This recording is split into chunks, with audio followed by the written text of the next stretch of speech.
just something there that clicked, you know, and he was like, man, this dude's really good, rapping about all the negativity, and for some people that's real life, but for me it was not.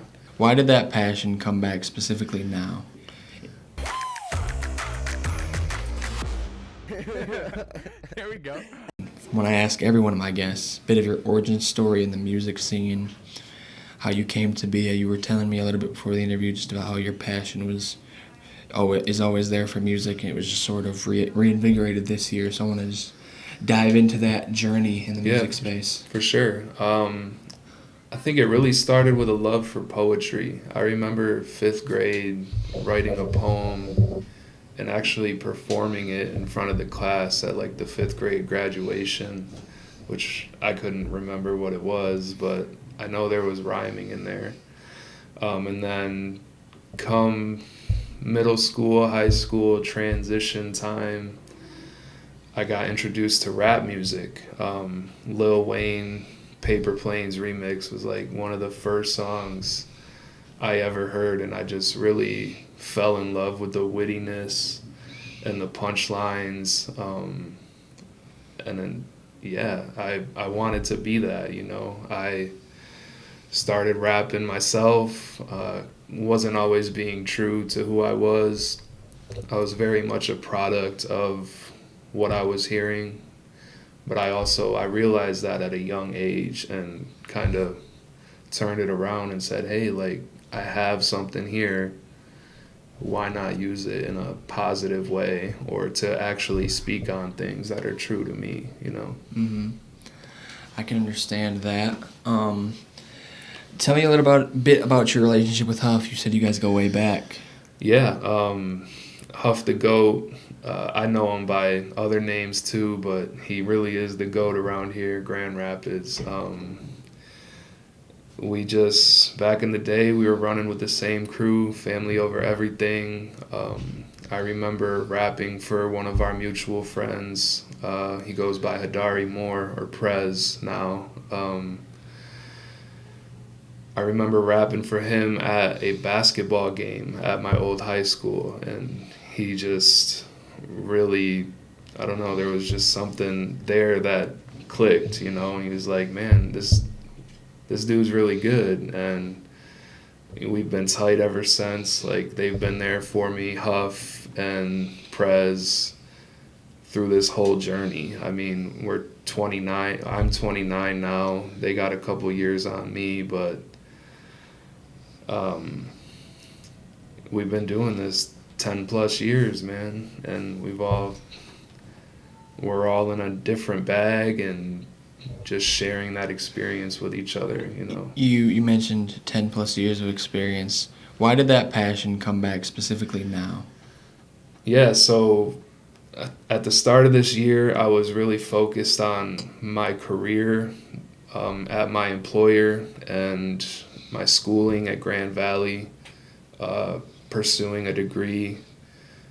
And then I ran into some back pain and also some family things that I kind of had to separate myself from. And then I saw the opportunity to become a part of the Grand Rapids Push the City Cypher. And that's something I had dreamed of since I first started doing this years ago. Like a cypher that showcases talent in Grand Rapids. So as soon as I saw that, I was like, I need to sign up. And we auditioned at Billy's Lounge, and I was the first name they called up at the end of the day after performing a song that meant a lot to me, you know, and that kind of just set it off. Like, after that, I did the Push the City Cypher live, dropped my first official album on all streaming platforms, so it's like now it's a fire that is different. It's always been a passion, but this time it feels different. Understand. So like you said, you were accepted for the Push City Cypher. That's where we met. We chatted a bit about your religion. Sadly, the footage is somewhere. I don't know where it went. Right. But I would love to just hear you dive into how your religion sort of sparked that change in you, having that more so positive, I'm going to be authentically me. Yeah, so back in the day, like I said, I was very much a product of the things I was hearing in rap music and trying to be that, rapping about all the negativity. And for some people, that's real life, but for me, it was not. And I realized that at a young age, I was in youth groups, going to church camps through Young Life, things like that. And that's when it really hit me, like, hey, I don't have to be someone I'm not. I can be my authentic self. I can speak on what goes on in my head, the problems I've experienced in this life, and I can still be creative while doing it. I can take everything I love about rap music and speak on things that are true to me and really make an impact that way. I like that. Making an impact. Talking about, so you're 29. 29 years old, yep. Which there's a lot of artists coming up in the game, 18, 19, 17, 16.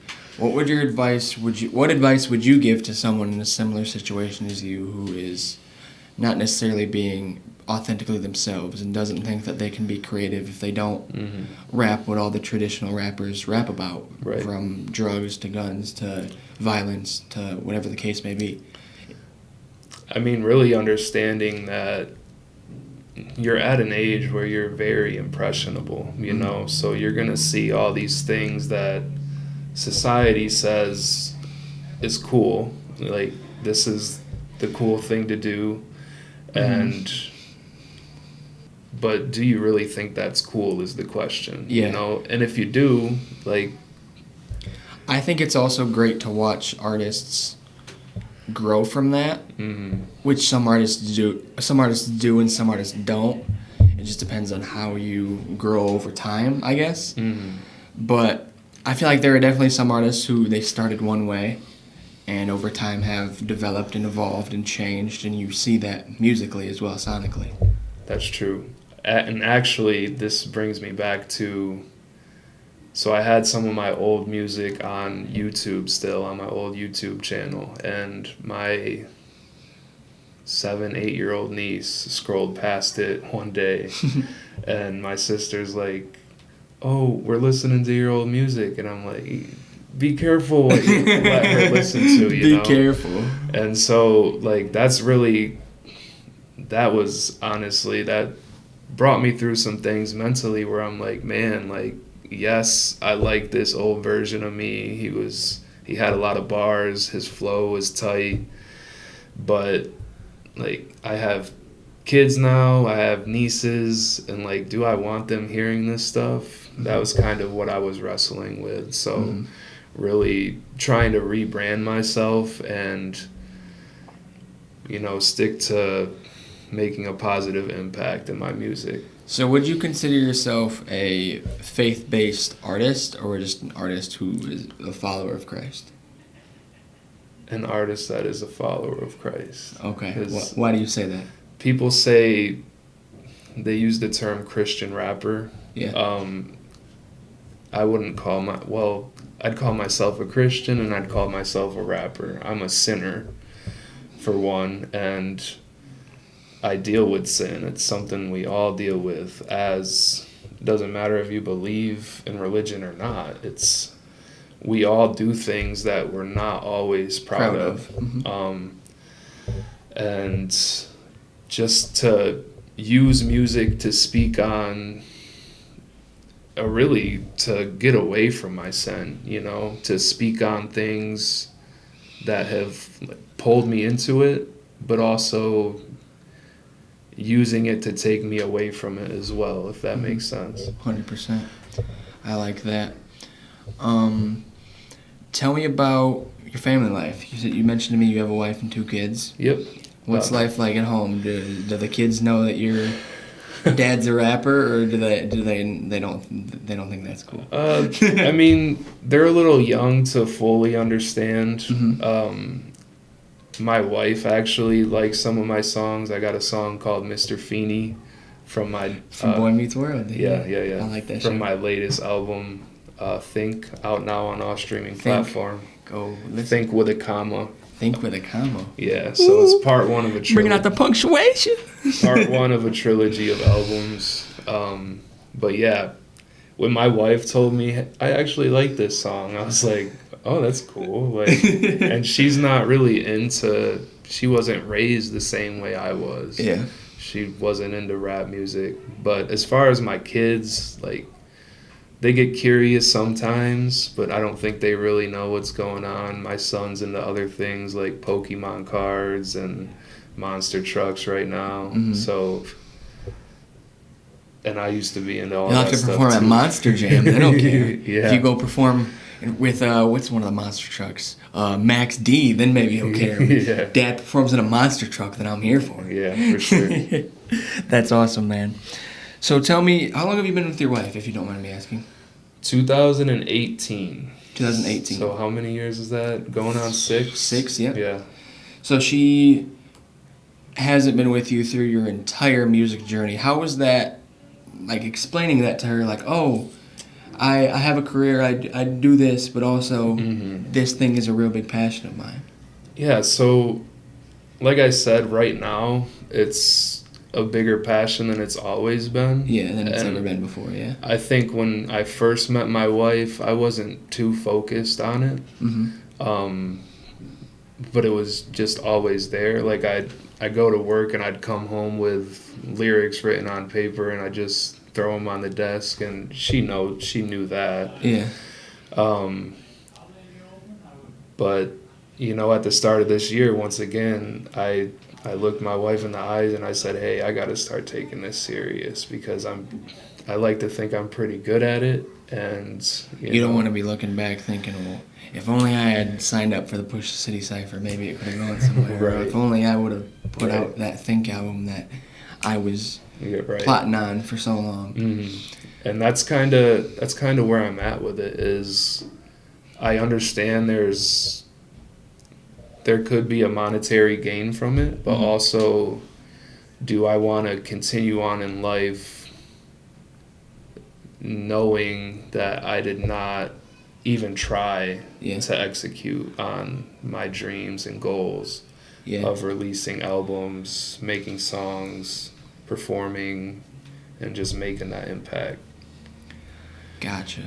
Rap for a Stack. You were in the Final Four for Rap for a Stack. You said monetary. That's what triggered it. Oh, yeah. So you were in the Final Four for Rap for a Stack. You talked with me about that whole experience. You talked with me about you going against Huff. Mm-hmm. And I'm not sure what round it was in, but you guys went against each other. Like you said, 10 plus years of history together, culminating in that moment. Man. How does that feel? How was that? Oh man, it was so poetic. It was the semifinal round, so it was Trip to the finals for 2K on the line. A trip to the finals for 2K, and I needed that 2K. Like, I'm sad that I didn't get it, but the experience is there. But shout out Rug. I know he won. We're trying to get him on the show. Rug, I would love to have you on the show. Hey, shout out to Rug. Well. Shout out to Sonny Ski. Sonny, you're coming on the show soon. Can't wait to have you. 100 names, 50 flows. Come on the show. Yeah, that's gonna be a fun one with Final Boss there. Yeah. But going against Huff, like, I went into the competition wanting to win and feeling like I had a good chance. But when I saw that I was up against Huff, I'm like, man, like, they call this guy the GOAT for a reason, you know.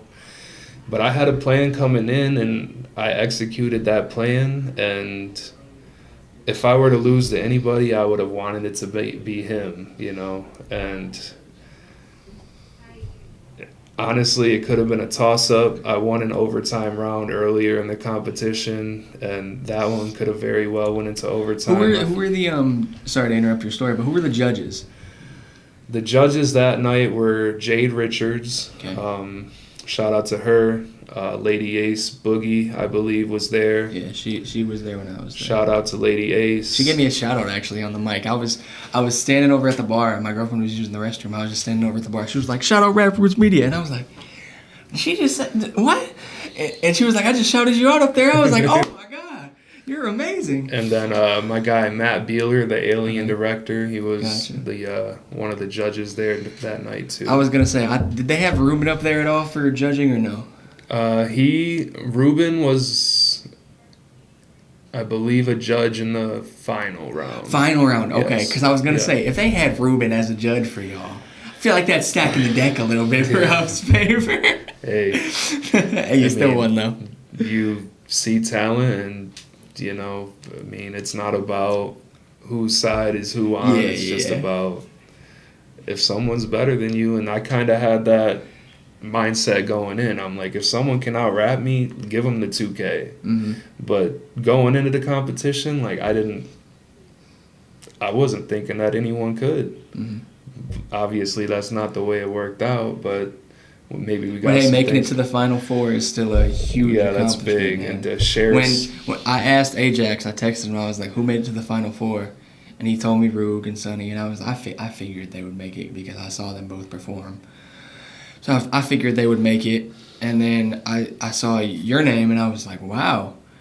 I was genuine, like, not that I don't think you're good or don't think you're an amazing artist. I hadn't heard a ton of your work, and then I went back and listened to a few things, and I was like, yeah, he deserves it for sure. I really felt like the dark horse of the competition, like the sleeper pick. which like a is lot of cool. people were saying. A lot of people have favorites going in, and Yeah. I don't think anybody ever mentioned my name as being the favorite. But I wasn't worried about any of that. I'm like, let me go win this 2K. Let me go show him. Yeah. Is that ever a mindset for you of like, you're in this rap space? There's a lot of competition in this game. That's true. And not just rap, but my field of music journalism.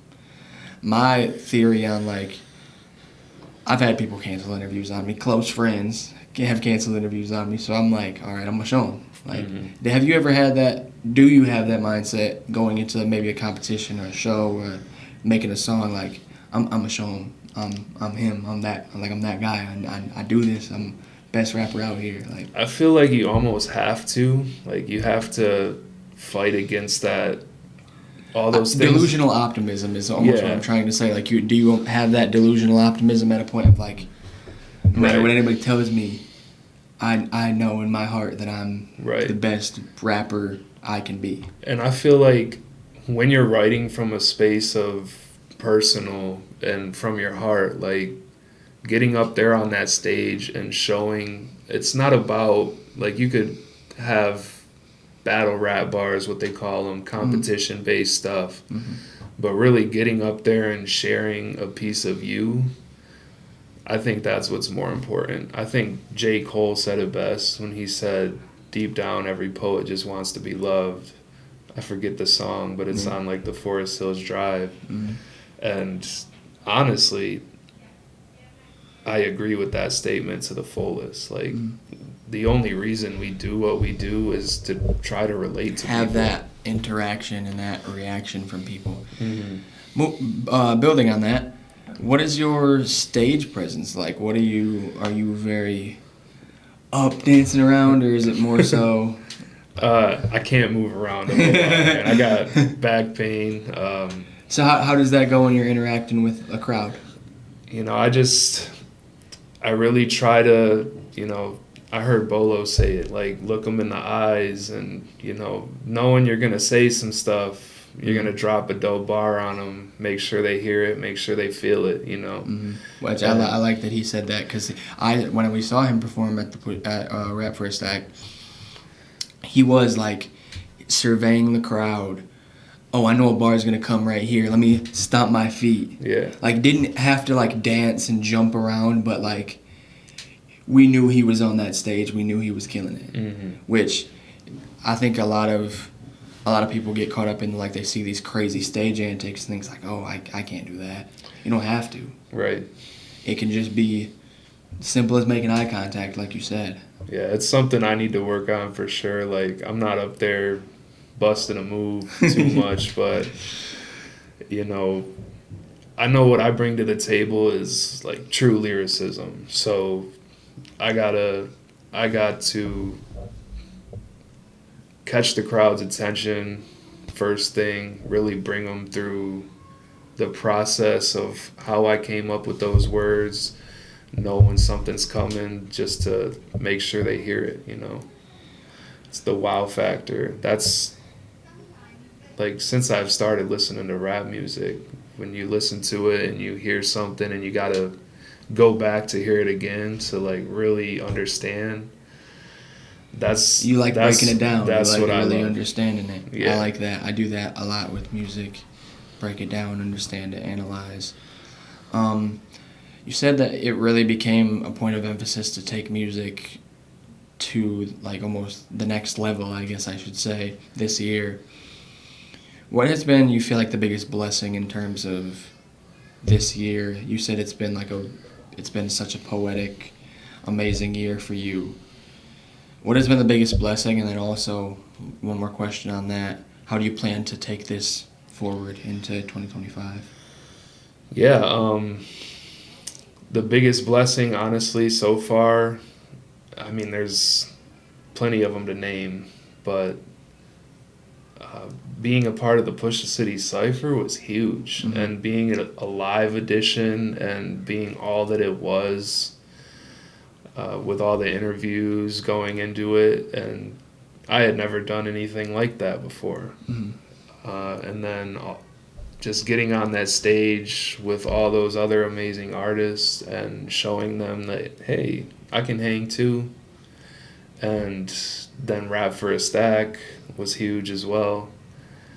How'd you make that connection with Ajax? Was that something that he personally invited you out for, or just something you got in? It was something I saw and jumped on. And, you know, Ajax, I've been following him for a while.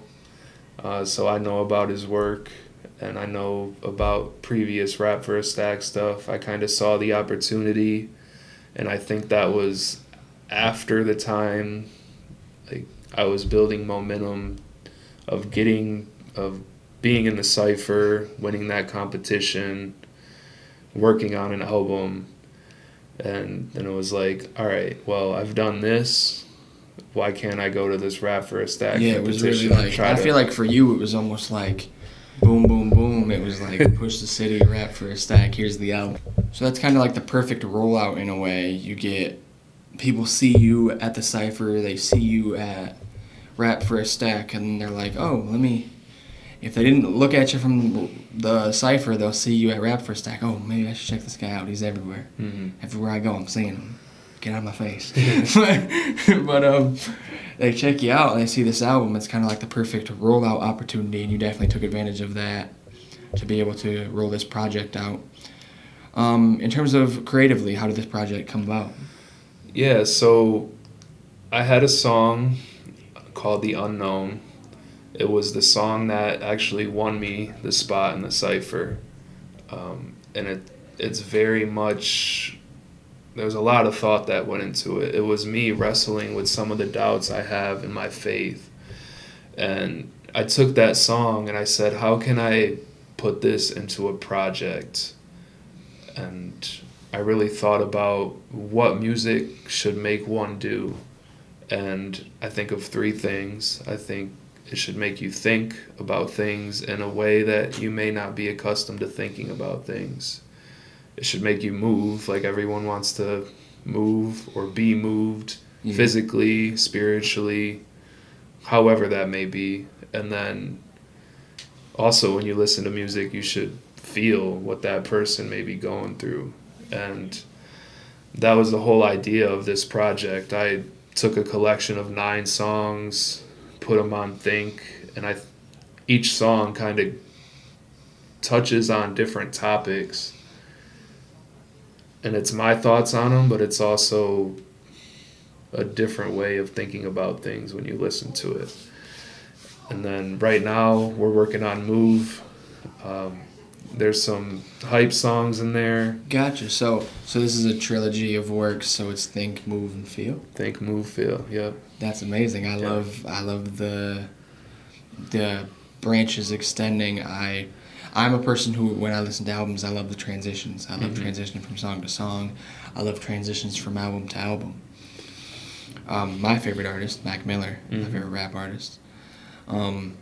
His swimming project, his last project while he was alive, and Circles, his first posthumous project, were dual album, if you want to call it that, which I think is really cool because it ties in different elements of the human experience, and which is, I think you've taken that to a different level with how you feel people should view music or get from what they should get from listening to music.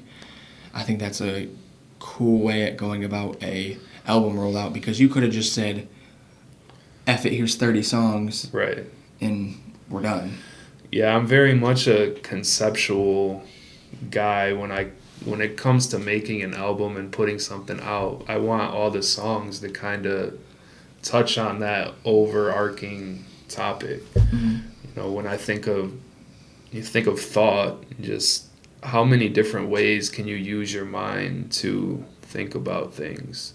You know, we go to the past, we reminisce, we Think about the future, we all those think about things, our current you know, life situation. Yes, we doubt, and when you listen to the album, you're gonna get a little bit of all of that, and that was my hope when I put it out. Amazing. Make sure you guys check out Think on all platforms. Think with a comma. Think with a comma. Move coming soon. Move coming soon. I'm excited to hear some of your more hype songs. This sounds like a bit of a more slow jam, if I can.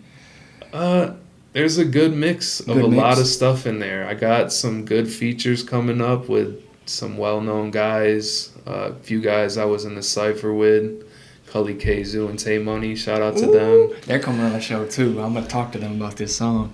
Yeah, man. Just a lot, really bar focused on this next one, but also some more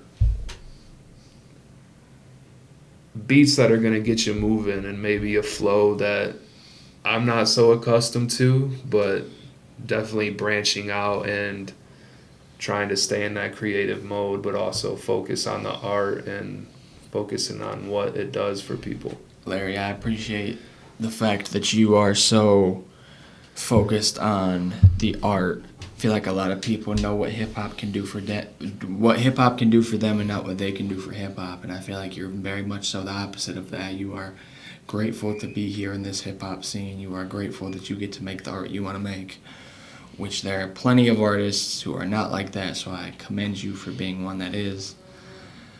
I do want to ask you, what are your plans for 2025 in terms of, like you said, you have the trilogy coming out.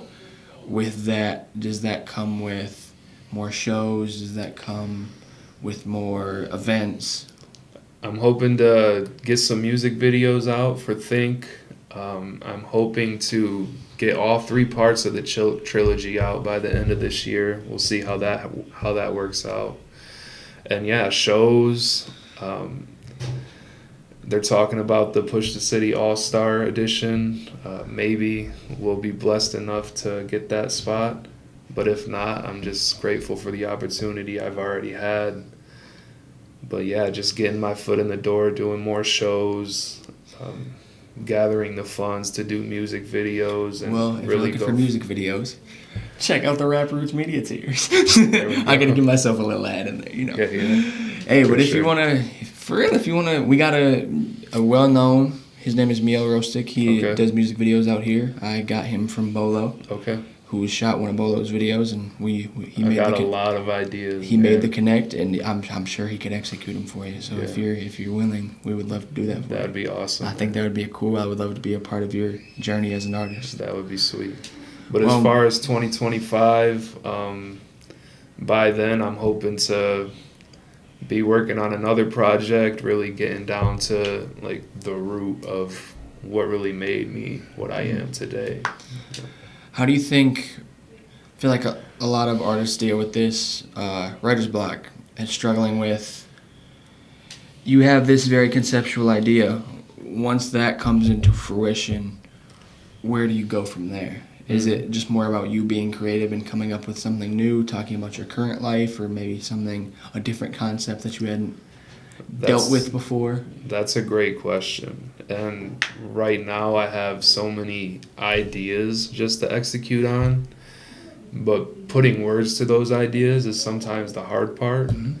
It's really about breaking down those ideas, and obviously you got to find the words to rhyme, you got to throw the punchlines in there, but looking at things from all different sorts of angles, and that's how you come up with a very creative song in the end.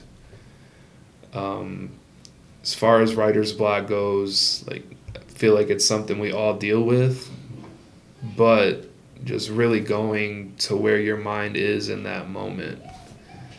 And maybe it's not based on the goal you have in mind at the time. Like, okay, it doesn't fit this album that I'm currently working on, but it's still yourself being productive. That just happens to be where your mind is at the time. Mm-hmm. So you just try to go where your mind takes you and not be too focused on, like, this needs to fit the concept. Exactly. But also keeping it in mind that, hey, this is my current goal. Mm-hmm. This is what I should be working on. Yeah. But knowing that you're not always going to be in that mind state to work on that specific thing. And like you told me earlier, there's always next time. There's always next time. I like There's that always philosophy. tomorrow. Like, usually how my days go is I'll wake up and I'll just be on my way to work. And if I'm in that creative mode going to work, like, I try to keep that momentum going throughout the day, you Mm-hmm. know. And by the end of the day, I might have a 16-bar verse to take home and, you know, match it up to a beat. And, hey, where can this fit into a song? So you go lyrics, beat, Not always. then song? Okay, then not always. But- Because I know some artists are very selective about the beat because the beat needs to carry the song or needs to be this way so that they can rap on it. For sure. For a long time, I was writing lyrics without the beat, and I really started to see, like, where I went wrong by doing that. But also, I'm so lyric focused. Like, I want all the words to connect when I write something. Mm-hmm. And I know how to rap on a beat. It's just, I don't know, sometimes, what if my headphones die, you know, what if, I don't know, I just forget them that day. Like, I can still go to that place and come up with words, make them rhyme, throw in the punchlines without it. Mm-hmm. Gotcha. Yeah. Well, Larry, I'm glad we were able to have you on the show today. You seem very creative, very talented, and I can't wait to see what you do next. I hope you tap in with us for some music Yeah, videos. let's do it, I'm excited to do that, man. Check out the website. And all of you, check out the website, raprootsmedia.com. Raproots Media on all social media platforms. If you're an artist, make sure you guys check out the tiers. If you're a part of the Roots crew, make sure you guys go join the website and check out our stories. Maybe we'll do an artist spotlight on Larry. You guys want to say that? Yeah, let's do Let it. us know. Think with a comma. Think with a Out comma now, on all platforms. Get with Rap Roots Media for your interviews, music videos, whatever you may need. Think with a comma. Larry D on all social media. All Larry Dixon the Third, Larry D, LD Music Minded. You can find me on Instagram, TikTok, Spotify, Larry D, all music platforms, Larry D. there we go. Hope you guys enjoyed this episode of Rappers Media Interviews. We're getting out of here, guys. Deuces.